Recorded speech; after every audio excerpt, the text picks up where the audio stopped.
నా పేరు పాల్తెప్పు నమ్రత. నేను 10వ తరగతి చదువుతున్నాను. ఈరోజు నేను మాట్లాడబోయే అంశం డ్రగ్స్ నివారణ. మిత్రులారా, మనకు డ్రగ్స్ వాడకం మొదటగా సరదాగా అనిపించవచ్చు, కానీ అదే మన జీవితాన్ని నాశనం చేసే విషయం లాంటిది. డ్రగ్స్ వాడకం వల్ల ఆరోగ్యం, కుటుంబం, చదువు, భవిష్యత్తు అన్నీ సమస్యలు పడతాయి. డ్రగ్స్ వాడే విద్యార్థి మొదటగా చదువులో వెనకబడతాడు, ఆత్మవిశ్వాసం కోల్పోతాడు, చివరకు అతడు నేరాల వైపు వెళ్ళే ప్రమాదం కూడా ఉంటుంది.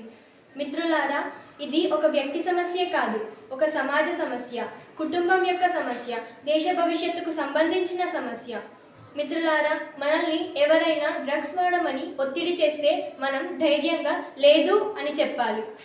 మనకు సమస్యలు ఉంటే మనం డ్రగ్స్ను కాదు, తల్లిదండ్రులను, మన ఉపాధ్యాయులను ఆశ్రయించాలి. మంచి ఆటలు ఆడడం, వ్యాయామం చేయడం, పుస్తకాలు చదవడం, మంచి మిత్రులతో స్నేహం చేయడం ద్వారా మన జీవితాన్ని మనం ఆనందంగా తీర్చిదిద్దుకోవచ్చు. మిత్రులారా, డ్రగ్స్ లేని జీవితం ఆరోగ్యకరమైన జీవితం, డ్రగ్స్ లేని యువత బలమైన భారతదేశం. చివరగా నేను చెప్పదలుచుకున్నది ఏమిటంటే, మన భవిష్యత్తు మన చేతుల్లోనే ఉంటుంది. మనం దేశానికి దగ్గరగా ఉండి దేశ పౌరులుగా ఎదుగుదాం. డ్రగ్స్కు దూరంగా ఉండి మంచి విద్యార్థులుగా ఎదుగుదాం. ధన్యవాదాలు. జై హింద్.